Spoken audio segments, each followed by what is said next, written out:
विद्यमाननगरी तुल्यन्निजान्तर्गतं पश्यन्नात्मनि मायया बहिर्भूतं यथा निद्रया यस्साक्षात् कुरुते प्रबोधसमये स्वात्मानमेवाद्वयं तस्मै श्रीगुरुमूर्तये नमः इदं श्रीदक्षिणामूर्तये बीजस्यान्तरिवाङ्कुरो जगदिदं प्राङ्निर्विकल्पं पुनः मायाकल्पितदेशकालकलना वैचित्र्यचित्रीकृतं मायावीव विजृम्भयत्यभिमः योगी वयस्वेच्छया तस्मै श्रीगुरुमूर्तये नमः इदं श्रीदक्षिणामूर्तये तस्मै श्रीगुरुमूर्तये नमः इदं श्रीदक्षिणामूर्तये। ॐ सहना भवतु सहनौ भुनक्तु सह वीर्यं करवावहै तेजस्विनावधीतमस्तु मा विद्विषावहै।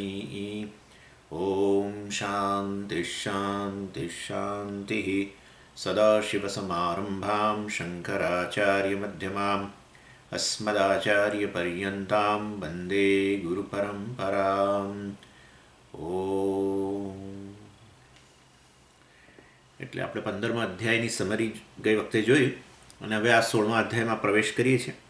16મો અને 17મો અધ્યાયનો વિષય એક પ્રકારનો છે, જે અત્યારે 13મો 14મો અને 15મો અધ્યાયમાં જે વિષય હતો એના કરતાં ભિન્ન વિષય છે।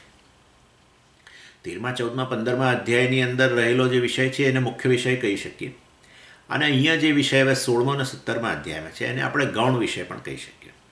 એટલે ભગવાનનો ઉપદેશ થોડો હવે શિફ્ટ થઈ રહ્યો છે। મુખ્ય જે વિષય હતો એની ચર્ચા થઈ ગઈ 13, 14, 15મા અધ્યાયમાં। હવે એને માટે જરૂરી વસ્તુ એ જે છે એની ચર્ચા ભગવાન આ 16મા અને 17મા અધ્યાયમાં એનો ઉપદેશ આપે છે। અને એ આ જે 13મા 14મા 15મા અધ્યાયની અંદર જે વાત થઈ એ વાસ્તવની અંદર જીવનનું ધ્યેય શું છે અને એ ધ્યેયની પ્રાપ્તિ માટેનું સાધન, ધ્યેય મોક્ષ, બ્રહ્મની પ્રાપ્તિ જ વાસ્તવમાં જીવનનું ધ્યેય છે। અને એના માટે જ્ઞાન વગેરે પ્રાપ્ત કરવું જોઈએ ને બ્રહ્મ જ્ઞાન જે છે એની વાત ભગવાને કરી। એટલે 13, 14, 15મા અધ્યાયનો વિષય આપણે કહી શકીએ જીવનનું ધ્યેય। અને એની સાથે ને સાથે હવે જીવનના ધ્યેયને પ્રાપ્ત કરવા માટે બહુ મહત્ત્વની વસ્તુ છે જીવન રીતિ। જીવનનું ધ્યેય જે પ્રકારનું હોય એ પ્રકારની આપણી જીવન રીતિ પણ હોવી જોઈએ, કારણ કે બંને વસ્તુઓ પરસ્પર સંકળાયેલી છે। એટલે એ જીવન રીતિ આપણી જે પ્રકારની હોય એને આધારે આપણે જીવનમાં આપણો ધ્યેય સિદ્ધ થાય। જીવનનું ધ્યેય આપણે જે છે જે પ્રકારે હોય એના અનુરૂપ જીવન રીતિ પણ હોવી જોઈએ। જીવન રીતિને અનુરૂપ જીવનનું ધ્યેય મળે, જીવનના ધ્યેયને અનુરૂપ જીવન રીતિ હોય, અને માટે બંને પરસ્પર એકબીજાને ઇન્ફ્લુઅન્સ કરતી વસ્તુ, બંને એકબીજાને પરસ્પર પ્રભાવિત કરતી વસ્તુ છે। એટલે goal of life and way of life. 13, 14, 15મો અધ્યાય ગોલ ઓફ લાઈફ, 16મો 17મો અધ્યાય વે ઓફ લાઈફ। અને આ બંને વસ્તુને આપણે છૂટું ન પાડી શકીએ। એટલે જે પણ વ્યક્તિએ જે પણ પોતાનું જીવનનું ધ્યેય નક્કી કર્યું હોય એને અનુરૂપ એણે જીવન રીતિ અપનાવવી જોઈએ। એટલે જીવન રીતિને પૂરેપૂરી આપણે ઇગ્નોર ન કરી શકીએ એ આપણો કહેવાનો આશય છે। એટલે એના પર જીવન રીતિ પર ધ્યાન અપાવવું જોઈએ, અને એને માટે થઈને અને એ ધ્યાન અપાયા પછી આપણા ધ્યેયને અનુરૂપ જીવન રીતિને ઘડવી પડે આપણે, જેથી બંને વચ્ચે એક એલાઇનમેન્ટ ઊભું થાય, અને એલાઇનમેન્ટ ઊભું થાય તો આપણું જીવનનું ધ્યેય સક્સેસફુલી આપણે પ્રાપ્ત કરી શકીએ। અને એના માટે થઈને વેદ જ આપણને મદદ કરે છે। બાકી બહારના ધ્યેય જે છે એમાં બહુ ચિંતા નથી, એમાંય મદદ કરે છે વેદ તો ભૌતિક ધ્યેયની સિદ્ધિમાં। પરંતુ આપણે તો મુખ્ય ધ્યેય અત્યારે આપણું મોક્ષ છે એ માનીએ છીએ, જીવનનું ધ્યેય મોક્ષ છે। અને એને કારણે એ જે વસ્તુ છે એ વેદના અંતભાગની અંદર એની ચર્ચા કરવામાં આવેલી છે। અને વેદનો પૂર્વ ભાગ જે છે એની અંદર જીવન રીતિની વાત કરવામાં આવી છે। એટલે વેદાંતની અંદર જીવનના ધ્યેયની વાત કરવામાં આવી, વેદ પૂર્વ વિભાગની અંદર જીવન રીતિની વાત કરવામાં આવી। વેદ પૂર્વ વિભાગ વે ઓફ લાઈફ અને વેદાંત ગોલ ઓફ લાઈફ। આ રીતે આ બંને વસ્તુઓ વેદ જ આપણને મદદ કરે છે। શું ધ્યેય હોવું જોઈએ એ પણ કે, અને ધ્યેયને માટે કેવી જીવન રીતિ હોવી જોઈએ એ પણ આપણને વેદ કહે। અને આ વસ્તુ આપણે સમજી જ શકીએ છીએ। એક ઉદાહરણ તમે આપણે લઈએ કે આપણે જે પ્રકારનો પ્લાન્ટ હોય, આપણે જે પ્રકારનો છોડ હોય, એ છોડના ઉછેરની અંદર આસપાસનું વાતાવરણ જેમ એને મદદ કરે. અમુક છોડ અહીંયા અમુક જગ્યાએ જ ઉગે ને અમુકના જગ્યાએ ન ઉગે, એ તો સ્વાભાવિક છે. હવે રાજસ્થાનના રણની અંદર પછી ચાના બગીચાની કોઈ કલ્પના ન કરી શકાય. એનીવે, એટલે કહેવાનો આશય કે type of plant which we want two grow depends upon the environment. એવી રીતે આપણું જીવનનું ધ્યેય પણ જે છે એ જાણે કે આ એક પ્લાન્ટ સમાન છે, અને એને માટે પણ એક પ્રકારનું વાતાવરણ, જેને જીવન રીતિ કહેવાય, એ હોવી જરૂરી છે. એટલે બંને વસ્તુઓ જેમ સંકળાયેલી છે, પ્લાન્ટ અને એન્વાયરમેન્ટ, ટાઈપ ઓફ પ્લાન્ટ અને એન્વાયરમેન્ટ, એવી ને એવી રીતે જીવનનું ધ્યેય અને જીવન રીતિ બંને પરસ્પર સંકળાયેલી છે. અને આની અંદર 13, 14, 15મા અધ્યાયની અંદર તો ભગવાને કેવું સરસ રીતે આ આત્મજ્ઞાન અને એના દ્વારા મોક્ષ જે છે એની વાત કરી. પછી ભગવાનને થયું કે એનો એક complimentary part, way of life જે છે, જે એ ધ્યેયને પ્રાપ્ત કરવા માટે બહુ જ મહત્ત્વનો છે, અથવા એ ધ્યેય તરફ લઈ જાય એ પ્રકારનું જીવન અપનાવવું જોઈએ, ને માટે ભગવાનને એની જરૂરિયાત જણાય. કોમ્પ્લિમેન્ટરી પાર્ટ છે, અને માટે હવે 16 અને 17 અધ્યાય, બંને અધ્યાયની અંદર ભગવાન હવે જીવન રીતિની વાત કરવાના છે. અને એ જીવન રીતિમાં મુખ્ય વસ્તુ છે આપણો સ્વભાવ. એટલે આપણી જીવન રીતિ એટલે મુખ્ય 3 વસ્તુ થઈ. એક છે આપણો સ્વભાવ, બીજું જીવન રીતિ, અને ત્રીજું છે જીવનનો ધ્યેય. Character, way of life, goal of life.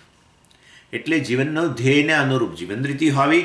જીવન રીતિને જે છે એને ઇન્ફ્લુઅન્સ કરનાર છે સ્વભાવ, કેરેક્ટર જે છે એ way of life is always influenced, અથવા તો એને કહીએ આપણે controlled by, determined by the character, personality, પ્રકૃતિ, આપણે વ્યક્તિનો સ્વભાવ વગેરે, એ અથવા મેકઅપ ઓફ એન ઇન્ડિવિજ્યુઅલ જે છે એને પ્રભાવિત કરતું હોય છે. અને આપણે જાણવું જરૂરી છે. એટલે તો આપણે એમાં પરિવર્તન, આપણા કેરેક્ટરમાં પરિવર્તન લાવીએ, જેથી જીવન રીતિ આપણે બદલાઈ શકીએ. એ જીવન રીતિ પછી જીવનના ધ્યેયને અનુકૂળ બને, અને એ રીતે જીવનનું ધ્યેય પ્રાપ્ત થાય. અને માટે કેરેક્ટર ઓલ્સો, અથવા તો આપણે આ જેનું જે કહ્યું કે સ્વભાવ આપણે કહ્યું, એ બહુ જ મહત્ત્વનો છે. અને આ 3 વસ્તુમાં એલાઇનમેન્ટ હોવું જરૂરી છે. એટલે આ 3માંથી એકને તમે ટેમ્પર કરો without taking into account the other 2, તો વાસ્તવની અંદર એ લોપ સાઇડેડ આપણો અપ્રોચ થઈ જાય, અર્થાત એને જીવનનું ધ્યેય પછી પ્રાપ્ત નથી. આપણો સ્વભાવ જો અમુક પ્રકારનો, આપણે એ જ ચર્ચા કરવાના છે, રાક્ષસી સ્વભાવ, આસુર વગેરે જોઈશું. એટલે એ પ્રકારનો સ્વભાવ હોય તો પછી આપણી જીવન રીતિ અમુક જ પ્રકારની હોય, અને એ જીવન રીતિ અમુક પ્રકારની હોય તો પછી અમુક જ પ્રકારનું ધ્યેય સિદ્ધ થાય. જે ધ્યેય સિદ્ધ કરવા માગતા હોય એ ન પણ સિદ્ધ થાય, કારણ કે આપણી જીવન રીતિ જ પ્રોપર નથી. કેમ પ્રોપર નથી? કારણ કે it is influence by, way of life is influence by one's on સ્વભાવ, પ્રકૃતિ, કેરેક્ટર, એને કારણે. અને આમાં આ હ્યુમન કેરેક્ટર જે છે એને અનેક રીતે ડિવિઝન તો થાય છે. પહેલા ડિવિઝન આવી ગયો છે ચાતુર્વર્ણ્ય, એટલે ચાતુર્વર્ણ્ય, બ્રાહ્મણ, કર્મસ, અને આ પેલો ક્ષત્રિય, બ્રાહ્મણ, ક્ષત્રિય, વૈશ્ય અને શૂદ્ર વગેરેના રૂપ. એટલે શાસ્ત્ર ક્લાસિફિકેશન જે છે મનુષ્યના સ્વભાવનું, કેરેક્ટરનું જુદી રીતે કરે છે. કોઈક જગ્યાએ 4 ટાઈપમાં વહેંચે છે, કોઈ જગ્યાએ 2 વિભાગમાં વહેંચે છે, કોઈ જગ્યાએ 3 વિભાગમાં વહેંચે છે, કે મનુષ્યનો સ્વભાવ આ 3 પ્રકારનો હોય છે. અને એવી રીતે અત્યારે અહીંયા આપણે 3 પ્રકારના સ્વભાવની વાત કરીશું. ક્લાસિફિકેશન જે છે એમાં 3-fold classification of A human character. પહેલું જે છે, પહેલો પ્રકારનો સ્વભાવ, જેના આધારે મનુષ્યની જીવન રીતિ અમુક જ પ્રકારની હોય, એ સ્વભાવ જે છે વાસ્તવમાં એને દ્વેષ પ્રધાન સ્વભાવ કહી શકીએ. દ્વેષ પ્રધાન સ્વભાવ, અને દ્વેષની જેમાં પ્રધાનતા હોય, તમે સમજી શકો છો, દ્વેષ અથવા ડિસલાઇક, જેને કે એમાં એની પ્રધાનતા, પ્રિડોમિનન્ટ હોય છે. એનું કારણ શું હોય છે ખબર નથી. ઘણીવાર પૂર્વજન્મને કારણે હોય છે, ઘણીવાર આ જન્મમાં ને કારણે પણ હોય, અને આ જન્મમાં હોય તો એ ચાઇલ્ડહુડ એક્સપિરિયન્સીસ. આ દેશમાં તો આ બધી વસ્તુની બહુ જ બધી નોંધ લેવાય છે, અને અહીંયા બહુ બને છે પણ ખરું. ચાઇલ્ડ એબ્યુઝ ના બધે બને છે જોકે, પણ અહીંયા તો આ બધી વસ્તુને બહુ હાઇલાઇટ પણ કરવામાં આવે છે. એટલે ચાઇલ્ડ એબ્યુઝ, અથવા મતલબ તમે ચાઇલ્ડહુડની અંદર તમારે અમુક પ્રકારનો અનુભવ થયો હોય, અથવા માતા પિતા અમુક રીતે ઉછેરતા હોય, એને કારણે વ્યક્તિનો સ્વભાવ દ્વેષીલો બની જતો હોય છે, અથવા તો ક્યારેક મિત્રતાને કારણે પણ હોય છે. Whatever may be the cause. એટલે એ આપણો અત્યારે વિષય નથી, પરંતુ આપણે આટલું તો જાણીએ છીએ કે આ જો સ્વભાવને આધારે તમે 3 પ્રકારનું ક્લાસિફિકેશન કરો મનુષ્યનું, 3-fold ક્લાસિફિકેશનની અંદર ઓફ કેરેક્ટર, એની અંદર એક કેરેક્ટર, એક પ્રકારના લોકો છે, આ દ્વેષ પ્રધાન લોકો છે. અને એ લોકોને બધી વસ્તુ માટે દ્વેષ હોય છે. એ તમને કેવી રીતે ખબર પડે સામે? કમ્પ્લેન. બીજું શું?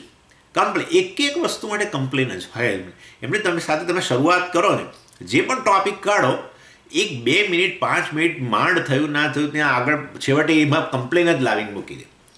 ધર્મની વાત હોય, ઈશ્વરની વાત હોય, અરે સાયન્ટિફિક એડવેન્ચર વગેરેની વાત, સાયન્ટિફિક અચીવમેન્ટની વાત હોય, સાયન્ટિસ્ટોની વાત હોય, એમણે કરેલી શોધોની વાત હોય, આ બધી શોધો કરીને જો મનુષ્ય તો આમ જ રહ્યો, તેમ જ રહ્યો, ફલાણું જ રહ્યું, આ બધા તો નકામું છે ને, આવું પ્રકારનું. એટલે કોઈ પણ વસ્તુમાં કમ્પ્લેન, ઈશ્વર માટે પણ કમ્પ્લેન, પુષ્કળ કમ્પ્લેન. જો માનતા હોય તો, ના માનતા હોય તો કે ભાઈ વાત જ ના કરશો, અમે તો માનતા જ નથી. માનતા હોય તો પણ આવું.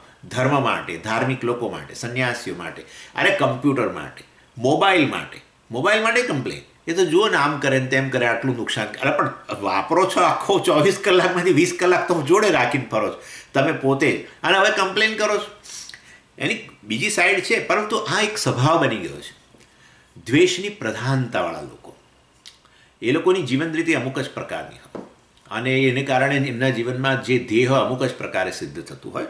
અમુક જ ધ્યેય સિદ્ધ કરી શકે, અમુક ઉચ્ચ ધ્યેય જે આપણે વિચારીએ છીએ પ્રકારના ધ્યેયને એ લોકો અનુરૂપ ન બને. એનીવે, એટલે આ દ્વેષ પ્રધાન લોકો જે છે, અને એનું કારણ એટલે એની અંદર એવું હોય છે, જેમ એ દ્વેષ તમે એક્યુમ્યુલેટ કરતા જાઓ ને, તમે દ્વેષ અનેક વસ્તુ માટે ઊભો થાય, પરંતુ તમે બધી જગ્યાએ એક્સપ્રેસ કદાચ સમજો કે ના કરી શકતા કોઈ કારણસર, તો પછી વાસ્તવની અંદર એ સપ્રેશનમાં આવતું છે. અને ઘણીવાર તો બાળકોમાં જ આવું હોય, પેરેન્ટલ સપ્રેશન. આ એક બહુ મોટો ઇસ્યુ છે, પેરેન્ટલ. અને એમાં પેરેન્ટલમાં ખાસ કરીને પિતાનું સપ્રેશન બહુ હોય છે, માનું ઓછું હોય પ્રમાણમાં.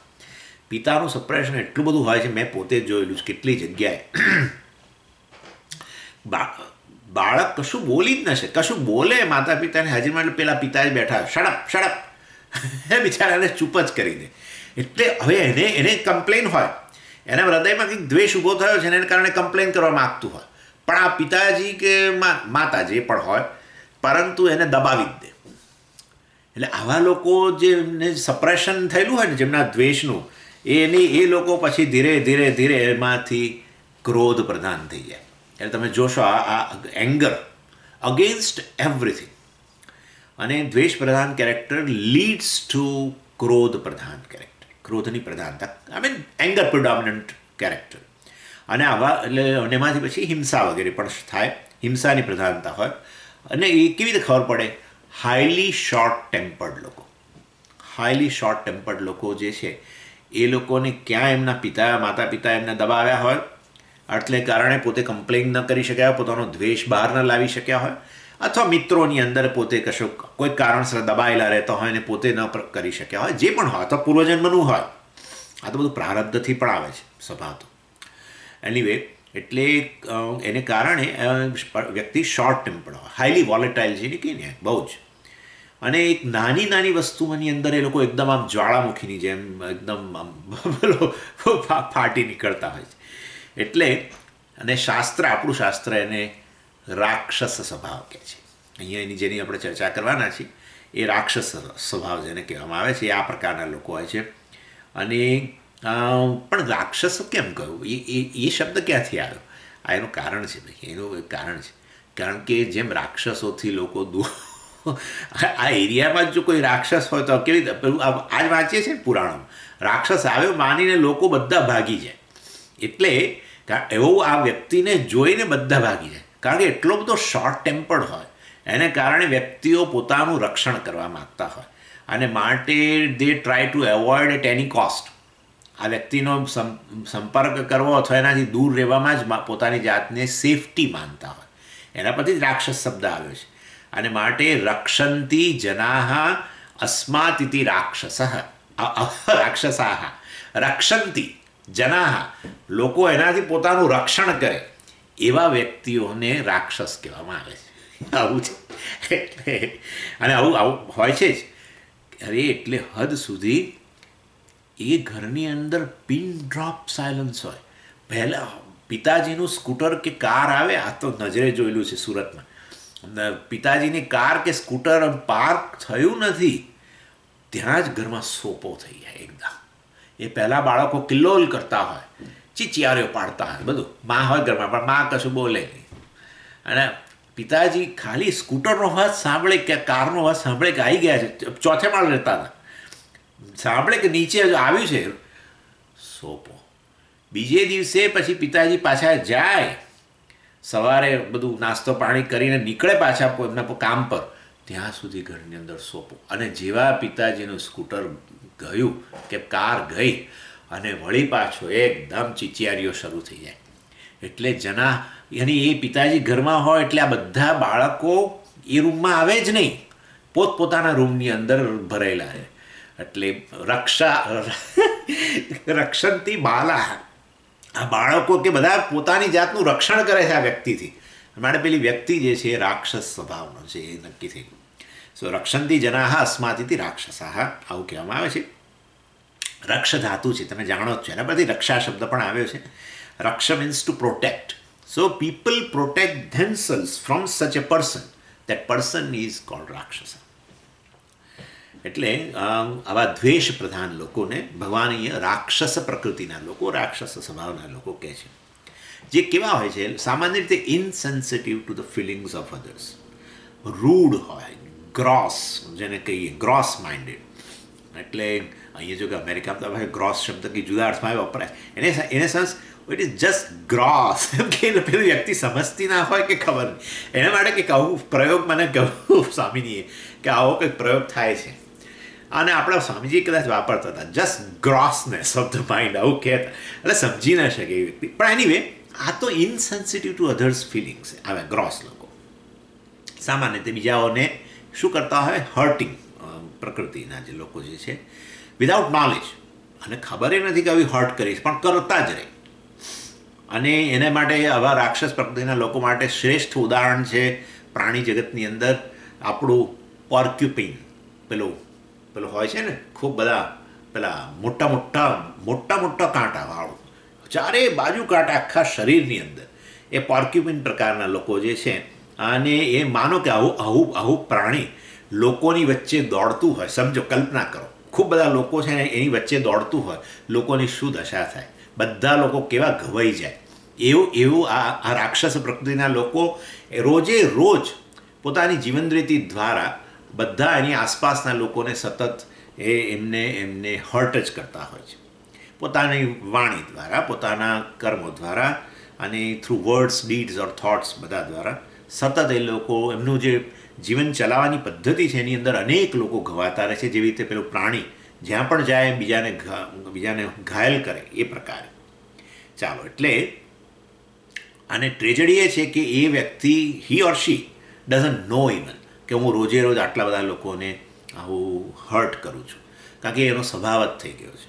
આ ક્યારેક આપણને ગુસ્સો આવતો હોય તો આપણે તરત માર્ક કરી લઈએ કે આપણે આ ગુસ્સો કરે એટલે લીધે જો પેલી વ્યક્તિને બહુ એ થયું. પણ તમારો સ્વભાવ જ થઈ ગયો હોય કે સતત ગુસ્સો જ કરવો વારે વારે, વાયોલન્ટ કેરેક્ટર જ હોય, એવા સંજોગોની અંદર પછી એ વ્યક્તિને પણ એવી સેન્સિટિવિટી પણ નથી હોતી કે બીજા લોકો ઘવાય છે. એનીવે, એટલે જેવી રીતે પેલું આ પોર્ક્યુપિન જે છે એ આટલા બધા લોકો કે પ્રાણીઓ અન્યને ઘાયલ કરે, પણ એને એવું નથી હોતું કે અરે સોરી કહેવું જોઈએ ભાઈ, કારણ કે એ પ્રકારનું જ છે, એનો સ્વભાવ જ એ પ્રકારનો છે, એ પ્રકારનું બનાવ્યું છે ભગવાને, અને મોટા કાંઠાવાળું. એનીવે, ચાલો, એટલે આ એક પહેલા નંબરનો સ્વભાવ, કેરેક્ટર, જેને લીધે જીવન રીતિ ઇન્ફ્લુઅન્સ થવાની, અને એના લીધે જીવનનું ધ્યેય જે છે અમુક જ પ્રકારનું સિદ્ધ થાય, ઉચ્ચ ધ્યેય સિદ્ધ ન થાય. એની વાત ભગવાન આ શ્લોક આ અધ્યાયમાં કરવાના છે, રાક્ષસ પ્રકૃતિ. અને પણ એમાં શું, હવે આવું હોય તો હોય, એમાં શું ફેર શું પડે, બહુ મોટો ફેર પડી જાય છે. આધ્યાત્મિક વિકાસ જે છે એના માટે આ પ્રકારની પ્રકૃતિ અત્યંત અનકન્ડ્યુસિવ છે. અને એટલે તમે આવી વ્યક્તિની જે છે એ વ્યક્તિએ જીવનની અંદર સ્પિરિચ્યુઅલ ડાઉનફોલ જ થતો રહે. સ્ટેગ્નેશન નથી કહેતો, સ્પિરિચ્યુઅલ ડાઉનફોલ. આ પ્રકૃતિવાળા લોકો જે હોય તેમાં પણ સ્પિરિચ્યુઅલ હોય જ નહીં તો થવાનો ક્યાં પ્રશ્ન છે? ભાઈ આ તો એવું છે કે કોઈક પુણ્યવશાત આ વ્યક્તિઓ ગુરુના સંપર્કમાં, શાસ્ત્રના સંપર્કમાં આવી ગયું હોય છે ઘણી વાર તો, અને એ ટચ ચાલુ છે, શ્રવણ વગેરે પણ થતું હોય, પણ આ સ્વભાવ નથી ગયેલો હોતો. આવું બને છે. અને માટે આવી વ્યક્તિઓ શ્રવણ વગેરે દ્વારા પ્રયાસ કરી રહી છે થોડો પોતાનો વિકાસ થાય, આધ્યાત્મિક વિકાસ, પરંતુ એને બદલે ઉલટી દિશામાં જાય છે આ સ્વભાવને કારણે, જેને આપણે રિટ્રોગ્રેશન કહીએ ને, પ્રોગ્રેશન નહીં, સ્પિરિચ્યુઅલ રિટ્રોગ્રેશન થાય છે આવા લોકો. દ્વેષ પ્રધાન સ્વભાવ, રાક્ષસ પ્રધાન સ્વભાવ. અને રાક્ષસ પ્રધાન સ્વભાવ એટલે અહીંયા એમના કંઈક દાંત, અમુક પ્રકારના મોટા દાંત કે કવ દાંત કે અમુક દેખાવના, એવું નહીં. એમનો સ્વભાવ, વ્યક્તિ બહુ દેખાવડા હોય પણ સ્વભાવ આવો હોય, એવું બની શકે. ચાલો હવે સેકન્ડ કેરેક્ટર, જેને રાગ પ્રધાન સ્વભાવ કહેવાય. પેલું દ્વેષ પ્રધાન સ્વભાવ આપણે બોલ્યા, હવે આ રાગ પ્રધાન સ્વભાવ.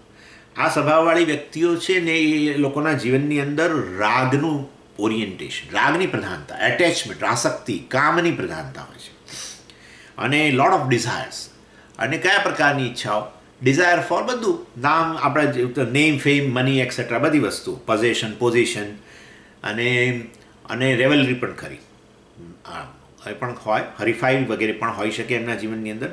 અને મેરી મેકિંગ લોકો, બસ આનંદ કરો, આ બધી ચિંતા છોડો. Life is મેન્ટ four enjoyment et cetera. બીજો કોઈ ધ્યેય નહીં, લેટ ગો ફિલોસોફીવાળા લોકો જે છે. અને આ લોકો પણ એમાં પહેલાં ઉમેરી દો ને, ના ઉમેરી શકાય એવા છે આવા લોકો. દે ડોન્ટ હાર્મ અધર્સ. આ લોકો પેલા જે છે દ્વેષ પ્રધાન પ્રકૃતિવાળા લોકો બીજાને હાર્મ જ કરે. આ લોકો હાર્મ ન કરે. ઇનફેક્ટ હાર્મ રિલેશનશિપમાં આવતું હોય તો જરા બહુ વ્યવસ્થિત રીતે બધું સેટલ કરી દે, કારણ કે જાણે છે કે મારે જે જીવનમાં મારી જે કામના છે એમાં આ વ્યક્તિ બહુ મદદરૂપ થાય એમ છે. માટે ઇવન કદાચ અપમાન વગેરે થયું હોય તો એ ગળી જાય. હા, દે ડોન્ટ હાર્મ અધર્સ, પણ દે આર ગિવન ટુ રાગસ, કામના અને સ્વભાવ છે એમનો. અને એ પણ સ્પિરિચ્યુઅલ પ્રોગ્રેસ માટે અનકન્ડ્યુસિવ તો છે, પણ આ વ્યક્તિનો આધ્યાત્મિક વિકાસમાં ફોલ નથી થતો. they don't go in reverse direction, પણ સ્પિરિચ્યુઅલ વિકાસ થતો નથી, સ્ટેગ્નેશન આવી જાય. રાગ પ્રધાન લોકો જે હોય ને એમના જીવનમાં આધ્યાત્મિક વિકાસમાંથી એ લોકોનું પતન ન થાય, પણ એ લોકો આગળ પણ ન જાય અને પાછળ ન જાય, એવા પ્રકારના લોકો રાગ પ્રધાન સ્વભાવ જે છે, જેને આપણે બહિર્મુખતા કહી શકીએ. તમે બીજા અર્થમાં પણ કહી શકો, બહિર્મુખતા કહી શકીએ. અને all the time they are bothered about their status, their name, their money, their other fulfillments. વિષયોની જે પૂર્તિમાં એમને ક્યાં ખૂટે છે, શું ખૂટે છે, કેમ હજુ નથી મળ્યા, ફલાણું ઢીકડું, બસ આ જ પ્રકારનું એમના મનની અંદર સતત ચાલતું હોય. કામનાની પ્રધાનતા, રાગની પ્રધાનતા એટલે કામનાની પ્રધાનતા. એટલે એનીવે, એટલે આને કારણે એમની જીવન રીતિ અમુક જ પ્રકારની હોય. નેચરલી આ સ્વભાવને કારણે એમની જીવન રીતિમાં આ બધી બહિર્મુખતા જ દેખાય. અને એવું બહિર્મુખતા હોય તો પછી જીવનનું ધ્યેય જે છે, ઉચ્ચ ધ્યેય આવું કદાચ મોક્ષ વગેરે પ્રાપ્ત ના થાય. એટલે આ જે છે, અને આવા લોકો જે છે એ લોકો ને રિલિજન અને આધ્યાત્મિકતા સાથે કંઈ બહુ સંબંધ આવતો નથી. જેમનામાં કેવળ કામનાની પ્રધાનતા એવા લોકો. આપણા લોકોએ કેટલાક હોય જેમનામાં થોડી બહિર્મુખતા હોય, પરંતુ હવે એ તો જૂની ટેવને કારણે હોય, અને એ તો વળી ન શકતા હોય, વાળવાનો પ્રયત્ન કરતા હોય, એની વાત નથી કરતો હું તો. આ તો રાગ પ્રધાન લોકો એટલે ભૌતિક રીતે પૂરેપૂરા બહિર્મુખ. અને એ લોકોના જીવનની અંદર આ રીતે ધર્મ કે આધ્યાત્મિકતા વગેરે છે એને એ લોકો રિલેવન્ટ માનતા જ નથી જીવનની અંદર. અને એ લોકો તો ઉપરથી આપણા જેવા લોકો જે આવું કે આધ્યાત્મિક વિકાસ માટે કંઈક કરી રહ્યા હોય તો એના માટે એમને આશ્ચર્ય થતું કે આ બધા લોકો શું કરે છે. અને આ કે પણ ખરા કે આ બધું જીવનમાં why do we require God? જીવન આપ્યું છે ભગવાને આનંદ કરવા માટે, બધું સર્જ્યું છે. જુઓ કેવા વિષયોને બધું સર્જ્યું, એમણે જ સર્જ્યું છે, આપણે તો કંઈ સર્જ્યું નથી. તમે કહો છો ઈશ્વરે સર્જ્યું છે ને, તો ઈશ્વરે આ બધું સર્જ્યું છે, તો એના તરફથી મોં ફેરવીને તમે આ ઈશ્વર તરફ મોં કેમ કરો છો? એમણે ઈશ્વરનીમાં જરૂર જ ક્યાં છે? એને બિચારા આપી દીધું તમને, હવે આનંદ કરો. આ બધી વસ્તુમાં આ શું લઈને બેસી જાઓ છો? પુસ્તકો લઈને બેસી જાઓ છો ને, અને ક્ષમા દમા વગેરેની વાતો કરો છો ને, ભોગમાંથી યોગ તરફ જવું ના. All this is not required. આ બધી વસ્તુની જરૂર જ નથી. એક બહેન કહે છે કે હું મારા પતિને કહું છું કે તમે આ ગીતાના ક્લાસમાં આવો, બહુ સારું છે આમ તેમ બધું, આ બધું સ્પિરિટ. એટલે તો એના હસબન્ડ એને ઠપકો આપે છે. કેમ? તો કહે છે કે વાસ્તવમાં આ રિલિજન ને આ બધી વસ્તુ છે ને તો ઇઝ મેન્ટ ફોર વીકલિંગ્સ. એ તો વીક માઇન્ડેડ લોકો માટે છે અને સિક માઇન્ડેડ લોકો માટે છે. તું તો જાણું છું. પછી એને પ્રવચન આપે, તે જોયું નથી મારા જીવનમાં કેવા ડાઉનફોલ આપણે આવેલા છે બિઝનેસની અંદર, તે તો જોયું છે ને. તો મેં કયું ભગવાનનું નામ લીધું, તું મને કે મેં કયા જપ કર્યા, તો બધા પડકારોને વેઠીને પણ બહાર આવી ગયો કે નહીં. એટલે હું તો ખરેખર આવો સ્ટ્રોંગ માઇન્ડનો માણસ છું. અને તું મને પહેલાં એની અંદર આ બધા તમારા પેલા સ્વામીઓના પ્રવચનોમાં ઢસડી જવાનું કહું છું. તો ઉપરથી હું તો જે છું ને એના મેં વીક બની જઈશ. એ ત્યાં બધા તમારે જે ભેગા થાય છે ને બધા લોકો, એ બધા આવા વીક માઇન્ડેડ ને સિક માઇન્ડેડ લોકો જ હોય છે. તું જો, તું હવે તું બરાબર ધ્યાનથી જોજે.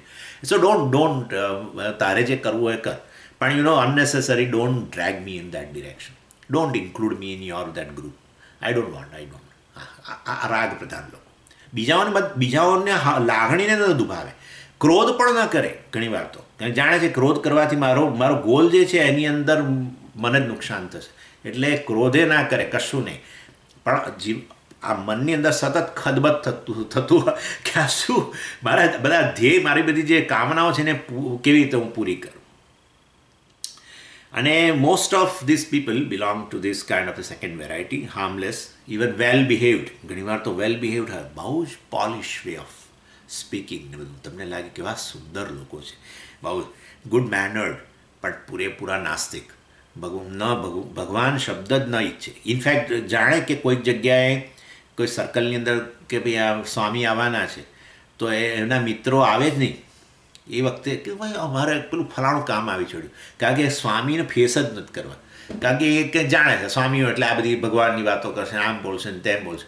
એટલે ભિક્ષામાં મને આમંત્રણ હોય ને એમના મિત્રોને આમંત્રણ હોય, એમને એમ કે સ્વામીનો સંપર્ક થાય ને કદાચ કંઈક સત્સંગ ને વગેરે એમના જીવનની દિશા ખુલે, પેલા આવે જ નહીં.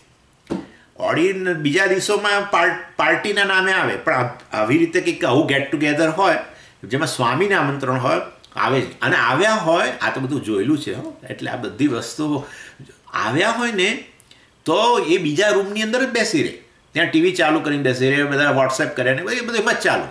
આ રૂમની અંદર જ્યાં સ્વામી બેઠા હોય તરફ ફરકવાનું જ નહીં. અને કારણ કે જાણે એ આ જ બોલશે, આ જ બધું લાઈન ઊભા રહેશે, આ બધું ધર્મ ફલાણું ઢીકણું. અને એ બધું આ તો બધા વીકલિંગ, બધા શીખ લોકો. એમનો સ્વામીમાં એમનું બેકગ્રાઉન્ડ મારે જોવું છે જરા, એમ કે એમનું બેકગ્રાઉન્ડ જોવું છે. એ કંઈક અમને કંઈક ધંધામાં કંઈક થશે કે નોકરીમાંથી કાઢી મૂક્યા છે, કંઈક તો હશે જ. હું તમને કહું, અથવા ક્યાંક લવ હશે ને એમાં ફેલ્યોર થયો હશે. અને એટલે આ લોકો ધીસ પીપલ આર એસ્કેપિસ્ટ. આ બધું સાંભળેલી વસ્તુ છે મેં. They are all escapist people. They cannot face the world. એટલે પછી આવી રીતે આમ દે ટર્ન ધેમસેલ્સ. આવું. એટલે એમને ખબર નથી કે જે એમનું મન કેટલું વીક છે, એમના એ રાગદ્વેષના પ્રભાવમાં છે. પણ એનીવે આપણે એ વસ્તુ નથી. પણ ઇન શોર્ટ કહેવાનો આશય છે, સામાન્ય રીતે ધર્મનું પાલન કરવું અત્યંત કઠિન છે.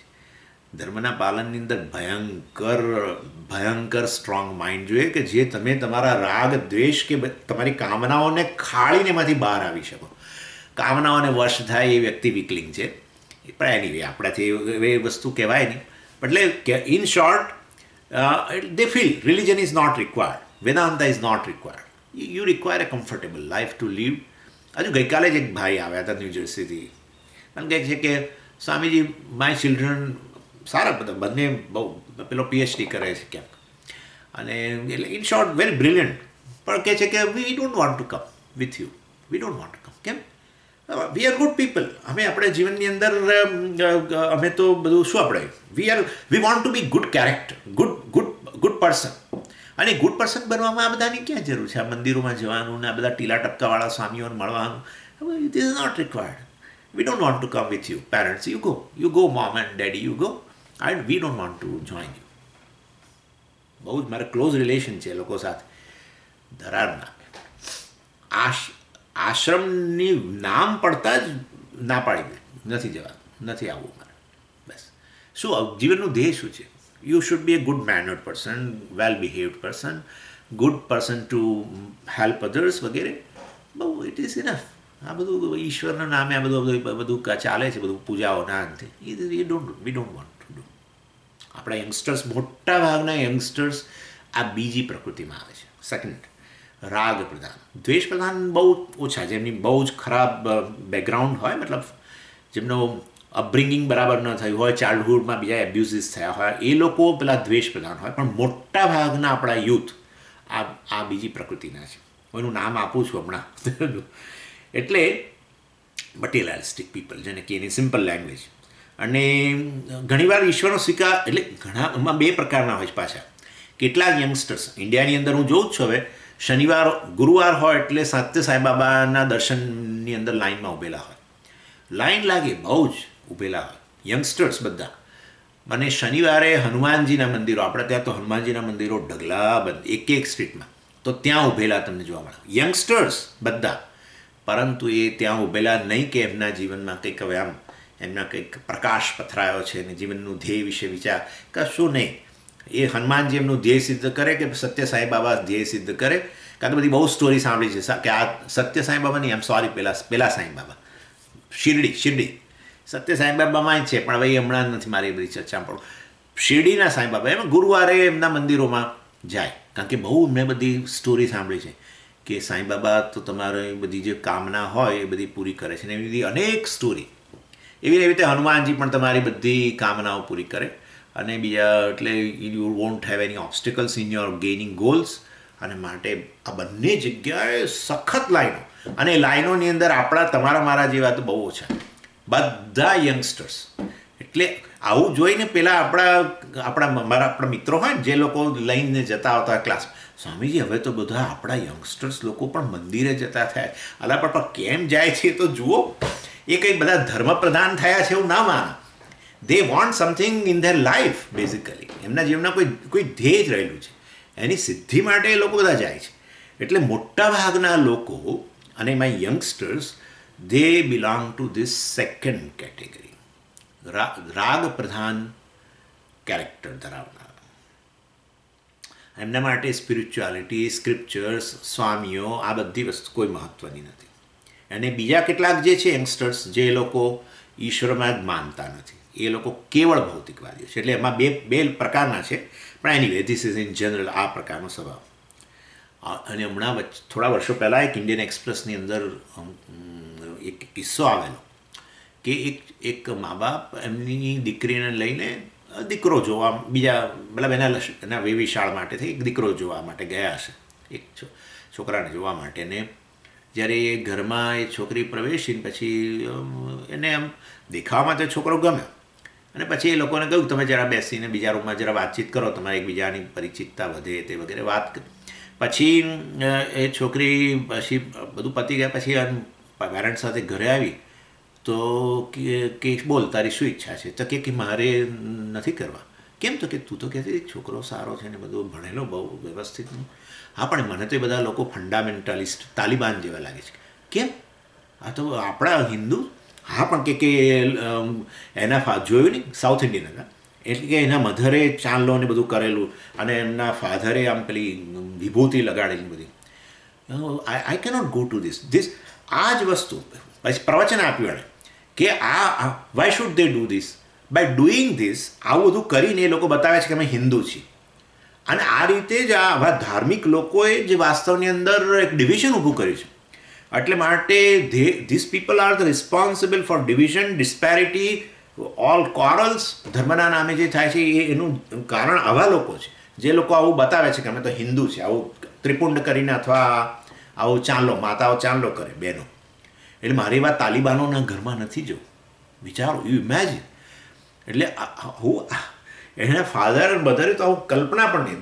દે ફીલ દે ગોટ શોક કે તાલિબાનની સરસે સરખામણી કરી દીધી આ છોકરાના મા બાપની.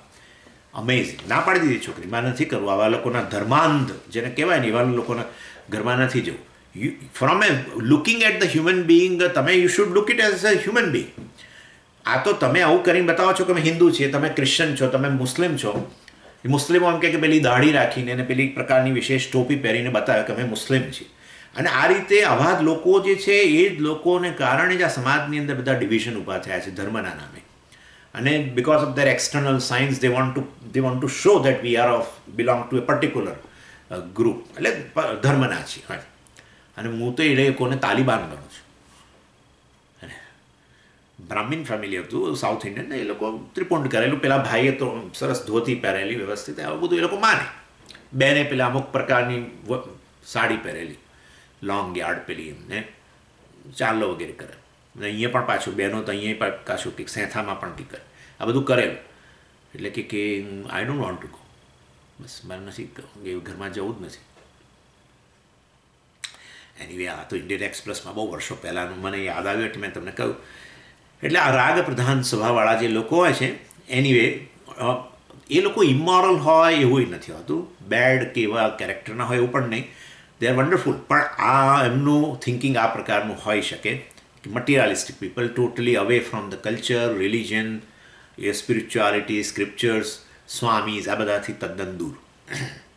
અને આવા લોકોને ભગવાન અસુર પ્રધાન કહે છે, અસુરો છે આ લોકો, અસુર. કેમ આવું કેમ કહો છો? અસુર શબ્દ ક્યાંથી લઈએ? પેલા લોકો માટે રાક્ષસ ને એમના માટે અસુર? હા, અસુર. અસુષુ રમંતે ઇતિ અસુરાહ. અસુર શું? અસુર એટલે તમે જાણો છો પ્રાણ. ભગવાને બીજા અધ્યાયની અંદર પહેલો જ 11મા શ્લોકમાં શબ્દ વાપરી દીધો, ગતાસુન અગતાસુંશ નાનુશોચંતી પંડિતાહ. ગત અસુન, જેમના પ્રાણ જતા રહ્યા છે, દે આર ડેડ. ગત અસુન અને અગત અસુન, જેમના પ્રાણ ગયા નથી, જે જીવિત છે. આવા જીવિત કે મરેલા વ્યક્તિઓ માટે જે કદી શોક કરતો નથી, એને ભગવાને પંડિત કહ્યું. એટલે અસુ શબ્દનો અર્થ થાય છે પ્રાણ. અને પ્રાણનો અર્થ શાસ્ત્રમાં ઇન્દ્રિયો, કારણ કે પ્રાણ અને ઇન્દ્રિયો સંકળાયેલી છે એકદમ. ઇન્દ્રિયોની શક્તિ બધી પ્રાણને આભારી છે. ઇનફેક્ટ પ્રાણ જેવા જવાની શરૂઆત કરે એની સાથે ઇન્દ્રિયો પોતપોતાના સ્થાનમાંથી ઉખડી જાય છે. હા, ઇન્દ્રિયો પ્રાણ જેવા બહાર, ઉદાન જેવો બહાર જવાની શરૂઆત કરે એ સાથે ઇન્દ્રિયો પોતપોતાના સ્થાનમાં સંકેલાઈ જાય. આ તો બહુ મોટી સ્ટોરી છે છાંદોગ્યની અંદર અને બૃહદારણ્યક બંનેમાં છે, જેમાં પ્રાણની શ્રેષ્ઠતા સિદ્ધ કરવામાં આવી. એટલે અંદરો અંદર થયું કે આ વ્યક્તિનું જીવન કોણ ચલાવે છે? એટલે બધી ઇન્દ્રિયો કહે છે કે અમે ચલાવીએ છીએ. એક એક ઇન્દ્રિય પોતપોતાની રીતે બડાશ હાંકવા માંડી. અને પછી પ્રાણ બિચારો ચૂપચાપ છે. એટલે કે કંઈક તો બોલો, તો કે મારે કશું બોલવાનું જ નથી, હું ઓલરેડી શ્રેષ્ઠ છું, મારે ખરા અર્થમાં હું શ્રેષ્ઠ છું, મારે બડાશ હાંકવાની જરૂર નથી. તો કે ચાલો આપણે નક્કી કરો. શું નક્કી કરો? તો કે ચાલો એક જણ એક વર્ષ માટે જાઓ, અને છતાં એ વ્યક્તિ જીવિત રહે ને એનું કામ ચાલતું હોય, બધું વ્યવસ્થિત ચાલતું હોય, તો પછી આપણે માનવાનું કે આપણા કારણે થાય છે એવું, આપણે નહીં, બડાશ નહીં આંકવાની. એટલે પહેલાં એ આંખો ગઈ, આંખો કે ચાલો એક વર્ષ માટે હું જાઉં. વ્યક્તિનું જીવન ચાલ્યું, બીજાની મદદ લેવી પડી, પણ ચાલ્યું તો ખરું જ, કે એક વ્યક્તિ થોડો એનું જીવન પૂરું થઈ જાય. અને આવી રીતે પછી શ્રોત્રેન્દ્રિય બેરા બની ગઈ વ્યક્તિ, તો એ કામ તો ચાલ્યું, એ હિયર એડ ગેડ વાપરી, ફરાણું વાપરી, ઠીક એનું કામ ચાલ્યું. અને આ રીતે વાણી જતી રહી, મૌન, એક વર્ષ માટે આ કશું બોલી ન શકે, તો કામ ચાલ્યું. પણ પ્રાણ કહે છે હવે ચાલો બધાનું કામ પૂરું થઈ ગયું, પાછા આવે એક વર્ષે, તો તમે જોયું વ્યક્તિ તો બધું એનું વ્યવહાર ચાલે છે, થોડી ઘણી તકલીફો આતે સાથે ચાલે તો છે જ. હવે કે હવે હું જાઉં, એટલે એને તો આમ રૂમમાંથી આમ પેલા હજુ તો આમ પેલા દરવાજા સુધી જાય વ્યક્તિ, અને મારી પાછળ જેમ ટાટા કરે એવી રીતે ખાલી અહીંયા આવીને કંઠ સુધી આવીને કહ્યું કે પોતાના સ્થાનમાંથી નીકળીને જો કંઠ સુધી આવે ત્યાં સુધીમાં તો ઇન્દ્રિયો પોતાના સ્થાનમાંથી ઉખડવા માંડી. ના ના ના ના ના ના ના, તમે ના જશો. જ્યેષ્ઠત્વમ પ્રાણસ્ય જ્યેષ્ઠત્વમ શ્રેષ્ઠત્વમ. આપ જ જ્યેષ્ઠ છો, આપ જ શ્રેષ્ઠ છો. હવે બહુ ચર્ચા નહીં કરું, જ્યેષ્ઠ શ્રેષ્ઠમાં ભેદ છે. જ્યેષ્ઠ એટલે મોટા ભાઈ, આપણા ના કે મોટા ભાઈ એટલે પહેલાં આવેલા છે. ઇન્દ્રિયો પછી પ્રાણ પહેલાં આવેલા છે. એનીવે ઇન્દ્રિયો રિઝોલ્વ થઈ જાય તો પણ પ્રાણ તો રહે છે, આ સુષુપ્તિ વગેરે બહુ બધી રીતે છે. પણ એટલે શ્રેષ્ઠ છે, પ્રાણ શ્રેષ્ઠ છે. એ પ્રાણને એટલે પ્રાણને ઇન્દ્રિયોને આવો સંબંધ છે, અને એને કારણે પ્રાણ શબ્દ વાસ્તવમાં ઇન્દ્રિયોના અર્થમાં પણ વપરાય છે. એટલે અસુષુ રમંતે, પ્રાણમાં રમણ કરનાર, જે ઇન્દ્રિયોમાં રમણ કરનાર, જે ભોગ પ્રધાન, રાગ પ્રધાન જે છે, બધા અસુરો કહેવાય. રાક્ષસ અને અસુરમાં બહુ મોટો ફેર છે. એટલે રાક્ષસ એટલે દ્વેષ પ્રધાન, અને અસુર એટલે રાગ પ્રધાન. ચાલો, રમંતે મીન્સ રેવલ્સ. એટલે અસુરાહ means a person or society or group જેના જીવનમાં સેન્સરી વેલ્યુઝ છે. બસ સેન્સરી આ બધા ઇન્દ્રિયોના વિષયોમાં રમણ કરવા માટેનું જ મહત્ત્વ છે, બીજી વસ્તુમાં નહીં. અને નોઇઝ મેકિંગ્સ અથવા મેરી મેકિંગ જેને કહીએ એ પ્રકારના લોકો. અને આવા લોકોનું આધ્યાત્મિક પતન ન થાય પરંતુ વિકાસ પણ ન થાય, સ્ટેગ્નેશન. અને પહેલાં રાક્ષસ પ્રકૃતિના લોકો જે છે એમને તો રીતસર ડાઉનફોલ જ થાય એમનું. અને હવે ત્રીજું કેરેક્ટર આપણે જોઈએ જેમાં જ્ઞાનની પ્રધાનતા. એટલે જે લોકોના જીવનમાં મોક્ષ જ જીવનનું ધ્યેય છે અને એને કારણે એમની જીવન રીતિ તમે જો જુઓ તો એમાં જ્ઞાનની પ્રધાનતા છે. અને એને કારણે એ જીવન રીતિ કેમ આવી બની ગઈ? કારણ કે એ સ્વભાવ એમનો અમુક પ્રકારનો છે, એને કારણે જીવન રીતિ ઇન્ફ્લુઅન્સ થયેલી છે એ પ્રમાણે. અને એવી જીવન રીતિને કારણે જીવનનું ધ્યેય પણ મોક્ષ વગેરે પણ સિદ્ધ કરી શકે છે. આ તમે જાણો છો કે બાળકને જ્યારે પેલું આ લોકો ઉપનયન વગેરેની અંદર ઇનિશિએટ કરે સેક્રેટ થ્રેડ માટે, ત્યારે આ સંધ્યાવંદન વગેરે એમને પેલો ગાયત્રી મંત્ર આપે અને બીજી કેટલીક પ્રેયર્સ વગેરે શીખવાડે. અને એની અંદર બાળકને આ જ પ્રાર્થના કરાવે, જ્ઞાનની જ માંગણી, જ્ઞાનની જ પ્રાર્થના એમના જીવનમાં હોય એ પ્રકારે જ એમને એ વખતથી જ એમને તૈયાર કરવામાં આવે. એટલે જ્ઞાન એટલે એનો અર્થ એવો થયો કે આ એસ્પેશિયલી સ્પિરિચ્યુઅલ નોલેજ એના માટે જાણે કે એને તૈયાર કરે. અને આપણું કલ્ચર પણ આ પ્રકારનું છે. આપણા કલ્ચરની અંદર સૌથી મોટામાં મોટી વસ્તુ, સૌથી પ્રધાન વસ્તુ છે દીપ. કંઈ પણ ફંક્શન હોય, રોજે રોજ પણ માતાઓ પહેલાં ઉઠે ને સવારે એટલે પેલું પાણીયારે દીવો મૂકે, દીવો મૂકીને પછી કામકાજ શરૂ કરે, રસોઈ આતે જે પણ કરવાનું હોય. એટલે દિવસની શરૂઆત જ દીપથી થાય. અરે એ તો જવા દો, સોશિયલ ફંક્શન્સ પણ બધા દીપ પ્રાગટ્ય. અને ફિલ્મ ફેસ્ટિવલ હોય જેમાં આવી વાયોલન્ટ ફિલ્મો બતાવવાની હોય, બધી બહુ જ ભરેલું બધું, પણ એમાંય પાછું પેલું દીપ પ્રાગટ્ય તો હોય જ. દીપ પ્રાગટ્ય કરીને પેલું વ્યક્તિ જે ઈશ્વરને માનતો જ નથી, જેને જ્ઞાનની કોઈ કિંમત નથી, એ વ્યક્તિ પાસે દીપ પ્રાગટ્ય કરાવે. પેલો ચીઝ સ્માઇલ આપીને ફોટો પડાવતા દીપ પ્રગટ. દેટ શોઝ કે ગમે એવું ફંક્શન, મોટું ફંક્શન કે આપણું ઘર, વ્યક્તિગત જીવન કે આવી રીતે આવા ફંક્શનોની અંદર પણ સતત આ જ વસ્તુની પ્રધાનતા રહેલી છે. Spiritual knowledge and it is symbolize by the lamp.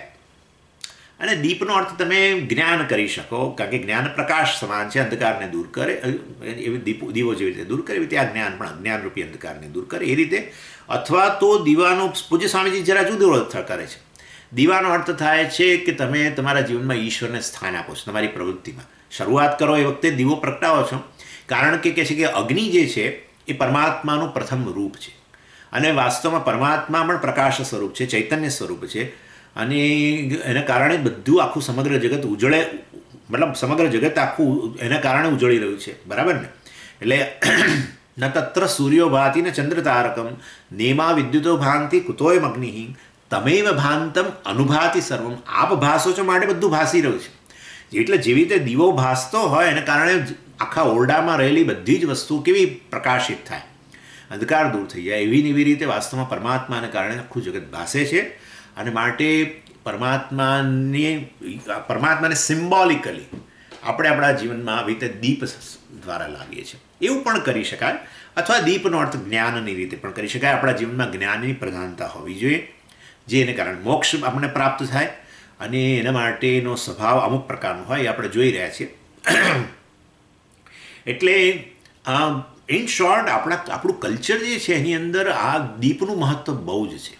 એ દિવાળી આ તે બધું તો છે જ, એ સિવાય પણ રોજે રોજ પણ, અથવા ઇવન નવું ઘર હોય લીધું હોય, આ હોય તે હોય, સર્વત્ર આપણે પહેલો દીવો યાદ કરીએ. અને તમે વ્યક્તિ નાસ્તિક આસ્તિક ગમે તે હોય, ઇન શોર્ટ આપણો વેદનો જે સંદેશ જે છે એ સંદેશને આધારે જ આપણું કલ્ચર છે. અને એ કલ્ચરને તમે એમાંથી ગમે તે તમે કરો તો પણ તમે આ વસ્તુને દૂર ન કરી શકો. કોઈક ને કોઈક રૂપમાં તો આ વસ્તુ આપણા કલ્ચરમાં, જ્ઞાનની પ્રધાનતાવાળું કલ્ચર આપણું જે છે એ કોઈકને રૂપમાં સિમ્બોલિકલી તમને આ રીતે દેખાયા જ કરે. અને એ ફંક્શન એવું હોય કે જેની અંદર કોઈને જ્ઞાનની કિંમત ન હોય અને આ પ્રકારે મોક્ષની કિંમત ન હોય, કશું જ ના હોય, બધા નાસ્તિકો જ ભેગા થયા હોય, તો પણ આ દીપ પ્રાગટ્ય તો રાખે જ પાછળ. Anyway, that shows a culture which is predominant in for which is predominant in knowledge. અને બધા જ ફંક્શન, મ્યુઝિક હોય, ડાન્સ હોય. ઇનફેક્ટ એક ડાન્સની અંદર તો દીપ પ્રદક્ષિણા છે. હવે આ વસ્તુ એક જાણવા જેવી છે કે એટલે આપણું કલ્ચર એવું નથી કે આમાં અમુક જ વ્યક્તિઓ માટે છે. કેટલીક વ્યક્તિઓને જીવનની અંદર તમે જુઓ તો પબ કલ્ચર, પબ અને ક્લબ કલ્ચરવાળા લોકો, એ લોકોમાં અમુક વાયોલન્સ રહેલું હોય છે. એ લોકોને અમુક જ ડાન્સ ગમે અને એ ડાન્સની અંદર કૂદવું, સખત કૂદવું, બરાડા પાડવા, આવું ક્યાંક ક્યાંક જોયું છે ને વિડીયોની અંદર, જેમાં આ જ બધી વસ્તુની પ્રધાનતા હોય, બૂમો પાડવાની પ્રધાનતા હોય અને વાયોલન્ટ ડાન્સની પ્રધાનતા હોય. તો એવી વસ્તુઓને પણ આપણે સમાવી લીધી છે જેથી કરીને આ લોકોને માટે પણ કંઈક એ લોકોને એક્સપ્રેશન માટે પણ કંઈક ચાન્સ રહે. અને એવું એક નૃત્યની અંદર એક ડાન્સ છે, હું તો એક બીજો ડાન્સ તો તમને ખબર જ છે, તાંડવ નૃત્ય. જબરજસ્ત તાંડવ નૃત્ય. જો એને એ લોકો નૃત્યશાસ્ત્રની અંદર એક બીજું એનું એક સ્પેશિયલ નામ આપે છે, એ મને નથી ખબર, પણ હું તાંડવ નૃત્યના નામે જાણું છું. અને એમાં આ રીતે શિવતાંડવ સ્તોત્રના નામે અથવા બીજા કોઈકના આધારે પણ એ તાંડવ નૃત્યની અંદર આ વાયોલન્સની પ્રધાનતા હોય, ઇવન બૂમો પાડવાની પ્રધાનતા હોય, આવી પ્રધાનતા. અને એટલો ગજબનો ડાન્સ આપણને થાય કે આ સ્ટેજ તૂટી જશે. એક આપણા ત્યાં જ આપણા આશ્રમની અંદર જ એક ગ્રુપને આપણે બોલાવેલું, દર્પણ એકેડેમી, તમે જાણો છો કદાચ, અમદાવાદની અંદર, મૃણાલી સારાભાઈ, એ લોકોના ગ્રુપમાંથી આવેલા અને બધા છોકરાઓ જ, નેચરલી બહેનોનું તો કોઈ કામ જ નથી એની અંદર. અને એ લોકોએ કંઈક આવું તાંડવ નૃત્ય બતાવેલું. ગજબ. તમને થાય કે શું જે છોકરાઓની જે એનર્જી છે, જે સામાન્ય રીતે આ પબ ક્લબ કલ્ચર દ્વારા વાસ્તવની અંદર આ રીતે એ લોકોની એનર્જી બહાર પ્રગટ થાય છે, એમાં જેમનો વિનાશ થવાનો છે. પણ એ જ વસ્તુને ધર્મમાં વાળી લીધી કે તાંડવ નૃત્ય કરીને જાણે કે છેવટે ઈશ્વરને પ્રસન્ન કરવાના હોય એવું. અને બીજો એક ડાન્સ છે નૃત્યની અંદર, એને દીપ પ્રદક્ષિણા કહે છે. દીપ પ્રદક્ષિણા એટલે વચ્ચે સેન્ટરમાં દીપ અને આજુબાજુ પ્રદક્ષિણા. અને પ્રદક્ષિણા એટલે કે ચાલવા નહીં, વાયોલન્ટ ડાન્સ. અને પણ કરવાની પ્રદક્ષિણા દીપની, એટલે જાણે કે ઈશ્વરને કેન્દ્રમાં રાખીને જ વળી પાછી આવી પ્રકારે કરવાની. એટલે in short, even you have a certain lot of energy અને તમારે એક્સપ્રેશન આ પ્રકારે, ખાસ કરીને યંગસ્ટરને એને કરવું હોય તો એવા ડાન્સીસ પણ છે, પણ છતાંય પાછા ઈશ્વરને કેન્દ્રમાં રાખીને જ આ બધા આપણા કલ્ચરની અંદર જ આ પ્રકારના ડાન્સ રહેલા છે. એટલે young people have a lot of energy ને દે વોન્ટ ટુ ડાન્સ, અને એમને માટે પણ કલ્ચર અન્ડરસ્ટુડ દેટ, અને એની દ્વારા એને પણ એની આ રીતે ધર્મને અંતર્ગત ઇન્ક્લુડ કરી શકાય છે. અને શાઉટિંગમાં તો છે જ, કેટલા બરાડા પાડી તાંડવ નૃત્યની અંદર એ લોકો જે બૂમો પાડીને ગાતા હતા, my god. Anyway, violently they can move around. ઠીક છે. તો અને આવા લોકો જે છે, જેમનામાં જ્ઞાનની પ્રધાનતા, ઈશ્વરની પ્રધાનતા વગેરે, એવા લોકોને દેવ સ્વભાવવાળા કહેવામાં આવે છે. દૈવ સ્વભાવ જેને કહી શકીએ. કેમ એમને માટે એવા દૈવ સ્વભાવ, તો એનું કારણ આપો હોય. પહેલાંમાં રાક્ષસ પ્રકૃતિના લોકો માટે તમે કહ્યું, અસુર માટે કહ્યું, તો હવે આ દૈવ પ્રકૃતિ એટલે શું? સરળ છે. દિવ્યતી પ્રકાશતે ઇતિ દેવ. પ્રકાશ, દિવ્યતી, એના પરથી દૈવ શબ્દ આવ્યો. અને દીવ ધાતુનો અર્થ છે દ્યોતન, ટુ શાઇન. એટલે આ દૈવ પ્રકૃતિવાળા લોકો જે છે એ લોકો હંમેશા પ્રકાશ તરફ આકર્ષે, અર્થાત જ્ઞાન તરફ આકર્ષેલા હોય છે, વિઝડમ તરફ આકર્ષેલા હોય છે. અને માટે આ દૈવ પ્રકૃતિના લોકો, જેમનામાં જ્ઞાનની પ્રધાનતા, પ્રકાશની પ્રધાનતા. અને આ રીતે 3 સ્વભાવના લોકો થઈ ગયા: રાક્ષસી પ્રકૃતિ, આસુરી પ્રકૃતિ અને દૈવ પ્રકૃતિ. અને આ 3 પ્રકૃતિ કે 3 સ્વભાવને ભગવાને સંપત્તિ કહ્યું. આ એ બહુ મહત્વની વસ્તુ છે. they are compared to a wealth that a person possesses. જેમ વ્યક્તિ પાસે અમુક સંપત્તિ હોય, એવી રીતે આ દૈવી સંપત્તિ ધરાવતા લોકો, રાક્ષસી સંપત્તિ ધરાવતા લોકો, આસુરી સંપત્તિ ધરાવતા લોકો, તો ભગવાને આવું સંપત્તિ સાથે આ સ્વભાવને કેમ સરખાવ્યું? કેરેક્ટરને સંપત્તિ સાથે કેમ સરખાવ્યું? એનું કંઈ કારણ હોવું જોઈએ, છે જ નહીં. આ કારણ કે આમ જેવી રીતે આપણી પાસે ધન હોય અને એ ધન દ્વારા તમે ઘણી બધી વસ્તુઓ ખરીદી શકો, એવી રીતે આ દૈવી સંપત્તિવાળા લોકો છે, જાણે કે જીવનનું ધ્યેય જે છે, મોક્ષ જાણે કે ખરીદી લે છે. રાક્ષસી પ્રકૃતિવાળા લોકો છે, અમુક પ્રકારનું ધ્યેય, જે ધ્યેય હોય એમનું, એ ધ્યેય એમને પ્રાપ્ત થાય છે. અને આસુરી સંપત્તિવાળા લોકો છે, એમને આ બધું મટીરિયલિસ્ટિક ધ્યેય જે છે, એ બધી ભૌતિક વસ્તુ એમના જીવનનું જે ધ્યેય છે એ એના દ્વારા એ લોકો પ્રાપ્ત થાય છે. એટલે આવી પ્રકારની પ્રકૃતિ જાણે કે સંપત્તિ છે, જે તે પ્રકારની પ્રકૃતિ, એના દ્વારા જે તે પ્રકારનું જીવનનું ધ્યેય જે છે એને જાણે કે ખરીદી લે છે એ લોકો. અને માટે ભગવાને આ ત્રણ પ્રકારના સ્વભાવ જેનું આપણે વર્ગીકરણ કર્યું, જેના મનુષ્યનું વર્ગીકરણ કર્યું આપણે આ 3 પ્રકૃતિના આધારે, એને ભગવાને સંપત્તિ સાથે સરખાવી. માટે 16મા અધ્યાયની, એટલે આ 16મા અધ્યાયનું નામ, આટલી બધી ચર્ચા છે ને માટે કરી, પણ આ 16મા અધ્યાયની ઇન્ટ્રોડક્શન, 16મા અધ્યાયની અંદર કહ્યું દૈવાસુર સંપત વિભાગ યોગ. દૈવ અસુર સંપત, સંપત એટલે સંપત્તિ, સંપતનો અર્થ થાય છે સંપત્તિ. સંસ્કૃતમાં 2 શબ્દો છે, સંપત શબ્દ પણ છે અને સંપત્તિ શબ્દ પણ છે. બંનેનો અર્થ વેલ્થ થાય છે. જેવી રીતે વિપત અને વિપત્તિ, વિપત શબ્દનો પણ અર્થ થાય છે એડવર્સિટી, વિપત્તિનો અર્થ થાય પણ એડવર્સિટી. એવી રીતે આ સંપત, દૈવ અસુર સંપત ભગવાને કહ્યું. એટલે આ 16મા અધ્યાયમાં ભગવાન આ દૈવાસુર સંપત્તિ વગેરેની વાત કરવાના છે. દૈવ સ્વભાવની વાત કરશે, આ રાક્ષસી પ્રકૃતિના લોકો, આસુરી પ્રકૃતિના લોકો એની વાત કરશે. અને દૈવી સંપત્તિ અર્થાત એ તો ઇનર વેલ્થ છે, જેના દ્વારા આપણે મોક્ષ વગેરે જીવનનું ધ્યેય પ્રાપ્ત કરી શકતા હોઈએ છીએ. અને આ 3 પ્રકારના કેરેક્ટર્સ બતાવીને, અર્થાત આ પ્રકારની ઇનર વેલ્થ દરેકની જુદી જુદી પ્રકારની, એમનો સ્વભાવ, એમની પ્રકૃતિ, એમનું કેરેક્ટર આ પ્રકારે બતાવીને ભગવાન કહે છે અર્જુનને કે અર્જુન, જો તારા જીવનની અંદર આવો મોક્ષરૂપી ધ્યેય ઈચ્છતો હોવ તો પછી તારા માટે દૈવી સ્વભાવ, દૈવી પ્રકૃતિ, દૈવી સંપત્તિ હોવી જરૂરી છે. એમ એટલે વર્ગીકરણ કરીને બતાવવા માગે છે ભગવાન કે તારા જીવનનું ધ્યેય જો આ પ્રકારનું હોય, your goal of life is moksha, તો તારી જીવન રીતિ, way of life also should be of a particular type. અને તારી એ વે ઓફ લાઈફ એ પ્રકારની હોવા માટે તારી સ્વભાવ, તારું પ્રકૃતિ અમુક પ્રકારનું હોવું જરૂરી છે. Because way of life is always influenced by your prakriti, by your swabhav, by your character. અને માટે હું તને આ વર્ગીકરણ કરીને બતાવું છું કે જો મેં આટલું તને કહ્યું અત્યાર સુધીના આ 15 અધ્યાયની અંદર, 13, 14, 15મા અધ્યાય મેં તને બ્રહ્મજ્ઞાનની વાત કરી, મોક્ષની વાત કરી, તો એ મોક્ષ ધ્યેયને પ્રાપ્તિ માટે તારી જીવન રીતિ પણ અમુક પ્રકારની હોવી જરૂરી છે. અને એ જીવન રીતિને અમુક પ્રકારની હોવા માટે તારો સ્વભાવ આવો દૈવી સંપત્તિવાળો હોવો જરૂરી છે. માટે હું તને હવે આ દૈવી સંપત્તિ વગેરેની વાત કરીશ, અને એ જે દ્વારા તું તારું જીવનનો ધ્યેય છે એને તું જાણે કે ખરીદી શકીશ. એટલે આ અહીંયા એના સંદર્ભમાં ભગવાને આ ચર્ચા આ 16મો અને 17મો બંને અધ્યાયની અંદર એ ચર્ચાઓ પાડી છે. અને એના માટે તો પણ જીવન રીતિ કેવી હોય છે, તમે અમુક કેમ બોલ્યા કરો છો એ કહીએ.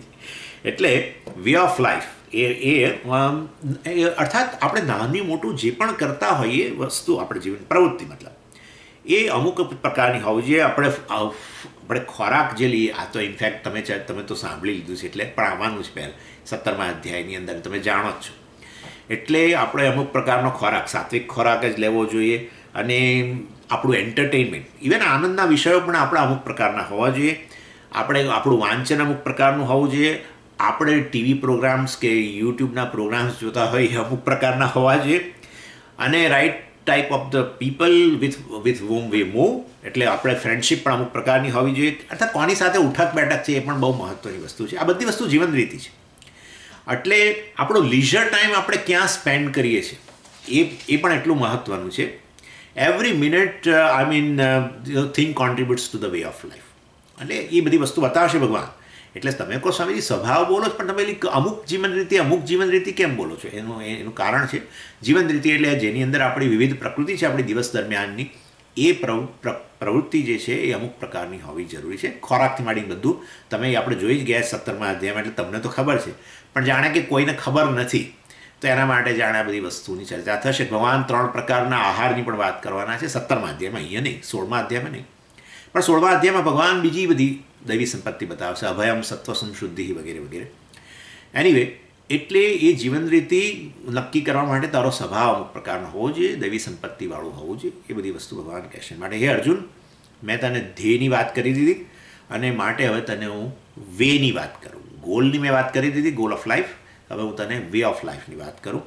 અને વેદનો અંત વિભાગ છે એ ગોલની વાત કરે છે, વેદનો પૂર્વ વિભાગ છે એ વે ઓફ લાઈફની વાત કરે છે. અને માટે હવે હું તને આ વેદના પૂર્વ વિભાગ તરફ જાણે લઈ જઈ રહ્યો છું.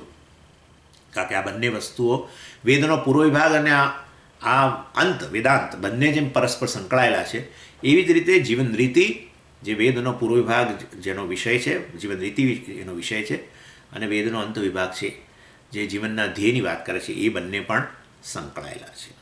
અને માટે 16મો અને 17મો અધ્યાય will deal with the way of life conducive for spiritual goal.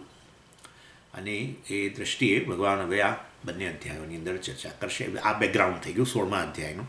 હવે ખાલી આપણે પહેલો શ્લોક જરા વાંચી લઈએ. અથ ષોડશોऽધ્યાયઃ શ્રીભગવાનુવાચ અભયં સત્ત્વસંશુદ્ધિः જ્ઞાનયોગવ્યવસ્થિતિः દાनं દમશ્ચ યજ્ઞશ્ચ સ્વાધ્યાયસ્તપ આર્જવમ. સોરી, અહીંયા જ ચર્ચા આવશે. આ 16મા અધ્યાયમાં એની ચર્ચા આવશે. આ દાન, દમ, યજ્ઞ અને તપશ્ચર્યા વગેરેની વાત આવવાની છે. એટલે એ બધું જીવન રીતિ થઈ જશે. અમુક પ્રકારનું દાન, અમુક પ્રકારની તપશ્ચર્યા જીવનમાં હોય, આ બધી this a way of life. Anyway, એટલે શ્રી ભગવાન વાચ અભયમ સત્વ સંશુદ્ધિ. અભયમ તમે જાણો છો, ફિયરલેસનેસ.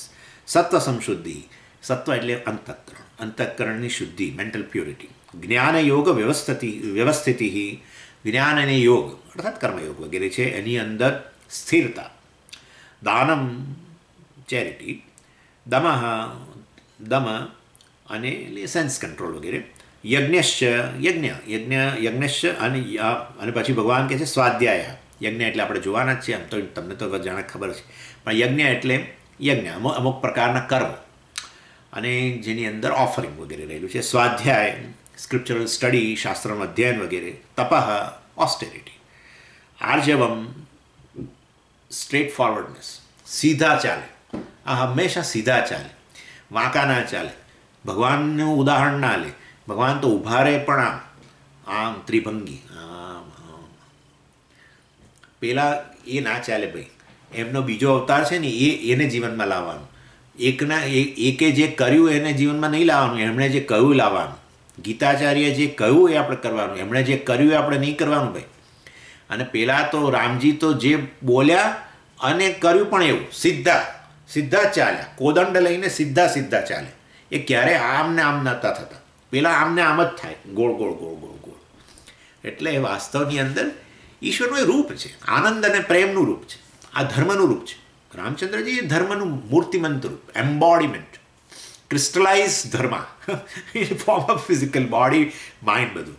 અને પેલા પ્રેમ અને આનંદ, એટલે એમાં તો આવું જ હોય. ડાન્સ હોય ને મુરલી હોય ને બધું હોય ભાઈ, અને પીછું હોય ને બધું જ હોય ને આજુબાજુ બધા રાસ હોય ને બધું હોય. એ કારણ કે ઈશ્વર જ પ્રેમનું રૂપ છે, આનંદનું. He is embodiment of love and happiness. Anyway, એટલે બધું બહુ સુંદર છે. આમ હું તો કલ્પના નથી કરતો કે જો આ બે અવતારો ન હોત ને તો શું થાત, આપણા લોકોનું શું થાત.